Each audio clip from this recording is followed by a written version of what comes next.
What's one of the best ways to make your Common App stand out from the rest? While almost every student uses the Common App to apply to colleges, the activities section can help differentiate yourself and make you stand out from other applicants. Filling out the activities section may seem relatively simple, but there are actually some critical steps to follow to make sure you're sharing with admissions officers what's most important.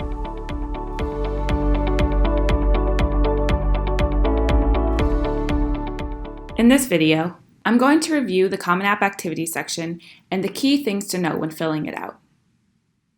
To get started, let me show you how to navigate to the activities section within the Common Application. So as you can see here, this is the main dashboard. This is what everyone's dashboard will look like. Mine's just a practice account, which is why it says this in the background. To get to the activities section, you would navigate to the Common App tab right here. And you have all these different sections you'll need to fill out, but the activities section lies right within here. You would press continue, and then you can begin filling out your activities, and we'll review how to fill these out momentarily. So within the Common Application, the activities section, as you can see here, it has a limit of 10 activities. And that means you're going to have to be selective about which activities you include.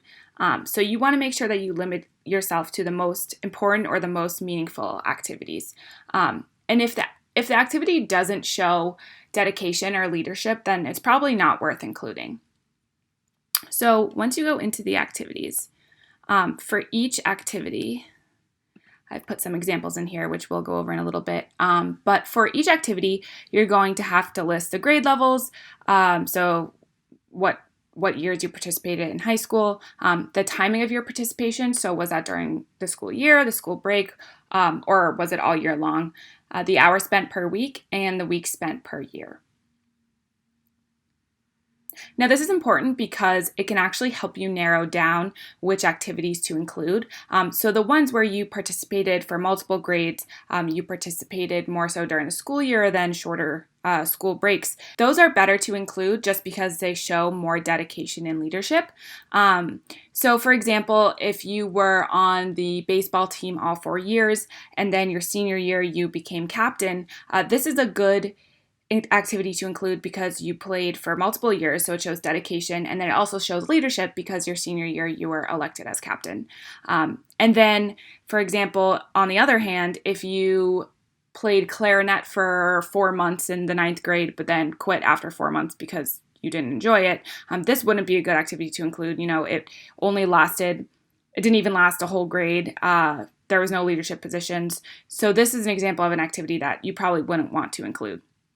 So while you're filling this out, if you notice that one of your activities a lot of grade levels aren't checked off, or the timing is much shorter and there's not a lot of hours or weeks spent, then you should really consider whether this activity is worth including. So now I'm going to continue on and show you how to fill out each activity. We'll go over a couple of different examples and I'll go over tips for each and what you should and shouldn't do.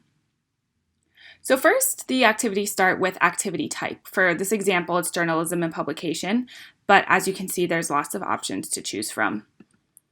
And then the first section is position and leadership description and organization name, if applicable. So in this example, we have advertiser, reporter, and editor of the Daily. Now for this section, you want to be sure that, first of all, you only list 50 characters. That's the limit. You can't write any more than that. And it's important to be as specific as possible. And you actually only want to list your leadership position. So it sounds like for this example, this person had 3 different roles, but you can see their leadership is the editor position. So you would want to list only that, because it's the highest ranking position. And then another thing you wanted to do is to define the organization and stay away from acronyms. So there's no acronyms used here, but as you can see, the person who wrote this, there wasn't a definition of what the Daily is. You know, like we don't have any idea what that is. The admissions officer who's reading this won't know what the Daily is. So you want to be sure to define that. So this is the example here, but if we were to improve this, we would change it just to editor of the Daily. And then, like I mentioned, you want to clarify what the Daily is, so you can say school newspaper. And as mentioned, editor is your highest leadership position, so you would just put that. So in this next section, please describe this activity, including what you accomplished and any recognition you received. So this is really where you describe the activity. And in this section, you are limited to only 150 characters.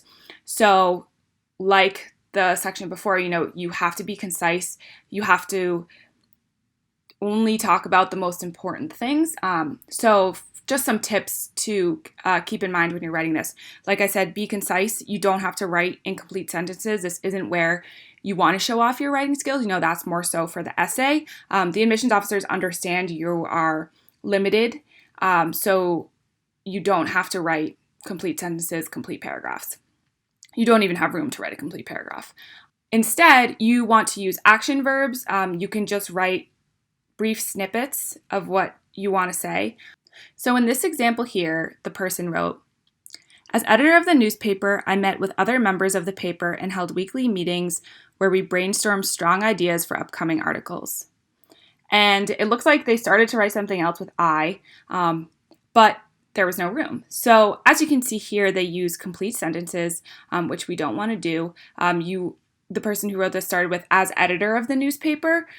You already mentioned that you're the editor up here. So that's just repeating what we already know. So you really want to use this space and use action verbs. So we can start with ran weekly meetings, run weekly meetings because you would still be in this position. Brainstorm article topics, work with printer to distribute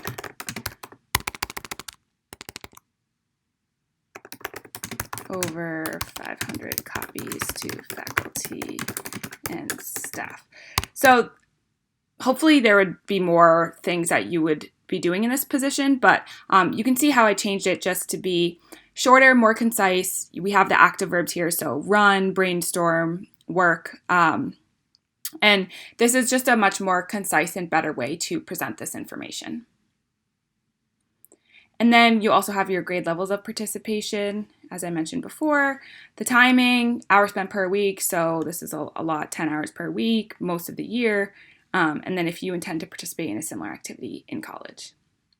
So we have that, and I will just go through another example just so we can get an idea. Okay, so in this activity too, this activity type is community service. And in the leadership description and organization name, we have SFS founder and president. So this description, once again, isn't really clear. SFS, what does that stand for? The admissions officer is certainly not going to know. I don't know what that means. And with founder and president, it's not always the best to say both of those in this kind of situation. As the founder, you're kind of already the president. And the admissions officer knows that, so there's no need to really repeat yourself. You could just say founder. They know that that's a very important leadership position, and as the founder, you are most likely acting as the president too. So if I were to change this and make it a little bit better, SFS we can say stands for Students for Service. So Students for Service founder. So there you have a much more clear title and description of what you do. So in the description of the activity, this is what it currently says: weekly volunteering enlisting the help. This is supposed to be of 50 peers, $3,000 raised and donated for causes. So just a couple of good things about this. It gives solid numbers, so 50 peers. And not many students can be in charge of that many people. $3,000 raised, so that's pretty impressive. You achieved measurable results in high school nonetheless. So that's good to see and good to talk about. But some things that kind of fall short here is enlisting the help. So how exactly are the peers helping? Are they volunteering? Are they working? What's exactly going on there? What are the causes? So That's just not very specific. We don't really know what those causes are. And then raised and donated here, that's a little bit repetitive. You could change that to fundraised, for example, instead of raised and donated. Like I said, it's just repetitive. So if we were to rewrite this, this is what I would suggest someone rewrote it as. So you want to start with that action verb. So enlisted 50 peers to volunteer at local organizations. So, we redefined what the help was. They're volunteering and where they're volunteering. So local organizations.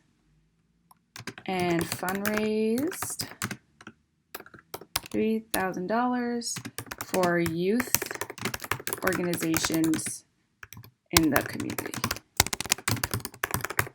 So this is a little more specific. First of all, we don't repeat the two words that we had raised and donated. They just go into fundraised. And then we have specifically, instead of causes, as we wrote before, we have youth organizations in the community. So this is more specific. And then to continue on, we have the grade levels that the activity was participated in, the timing of the participation, the hours spent. So as you can see, it's a little bit less time than the first position we listed. I think that was 10 hours per week and like 38 weeks per year. So that makes sense in terms of the order of what you want to show first, what you want to show second. So, your first activity is very dedicated, shows leadership, a lot of time spent on it. Your second one, maybe not as much. And that continues as you go down your activity list. So the general rule of thumb for listing all of your activities is to list them from most involved to least involved, as I just mentioned. And your first activity should show the admissions officer how you want to be perceived. So, if you want to be perceived as someone who's very into journalism, you probably want to list this first. Or if you want to be someone who's very involved in STEM, you might want to list more STEM-related activities first. And if you have a lot of the same activities, so say I had a bunch of different journalism activities, you do want to show that you are a little bit more well-rounded. So you would disperse throughout this list. Or if you're a STEM person, for example, you have a lot of STEM activities, even if you do want to represent yourself as that, you might not want to list all of the STEM activities first. You probably want to disperse some other ones within, just because you do want to show that you are diverse and that you do have a lot of interests, even if STEM is your primary focus. So if you have a music activity, you could list that after a STEM activity, or if you were involved in a sport, you could list that after. You don't want to just list all 4 STEM activities. You have one after the other, just because the admissions officer might find that a little redundant and do want to see that you're involved in a lot of different things. Another thing to think about is that the activities list is kind of like a story. So the first activity you have will kind of be your admissions officer's first impression of you, kind of set the stage for who you are. So just think about that as you're filling this out. And when you are done filling out the entire activity section, look back at it and see if it represents who you are as a whole. So read the first activity, read the second activity, go through it, and just think of it as a unit or as a whole. I hope you enjoyed this brief walkthrough of the Common App activity section, and you're able to use each of these pointers while filling out your Common App in your activity section. And I'll review all of the tips right now.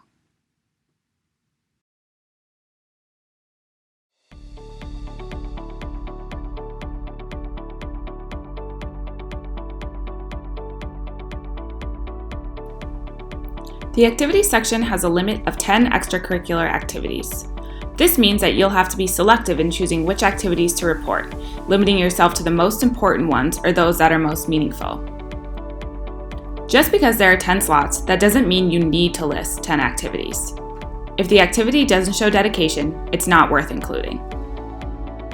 For each activity, you're required to list the grade levels you participated in the activity, whether it was during the school year or school break, and how many hours you spend on the activity per week and weeks per year. This can help you narrow down which activities to include, since you should only be selecting the ones you're truly dedicated to.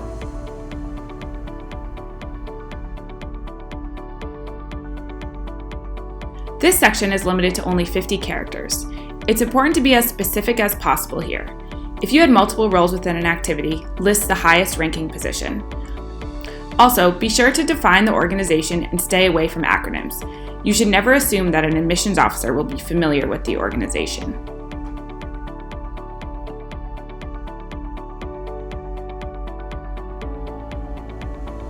For the activity description, you are limited to 150 characters. It's essential to be concise and mention only the most important details. This is not a section to show off your writing skills. You don't have to use complete sentences. You should also use active verbs and limit the use of adjectives and adverbs. Remember, if you held a leadership position, be sure to emphasize that.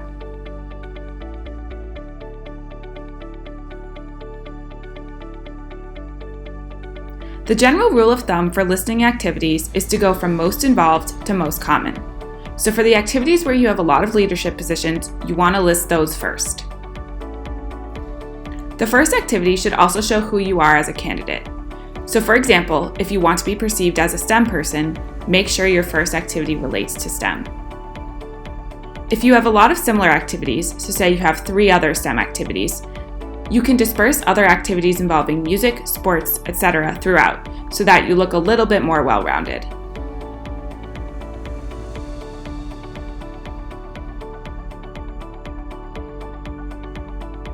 Think of the activity section as another area to tell your story. What you write first sets the stage, and what you write second, third, or fourth shows admissions officers a sense for how you view yourself. Take your activities list when you're done filling it out and read it from top to bottom.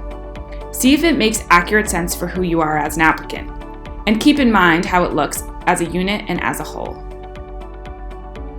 For more information on the activity section, visit CollegeVine's blog post that covers everything you need to know about the Common App, or register for our Common App webinar.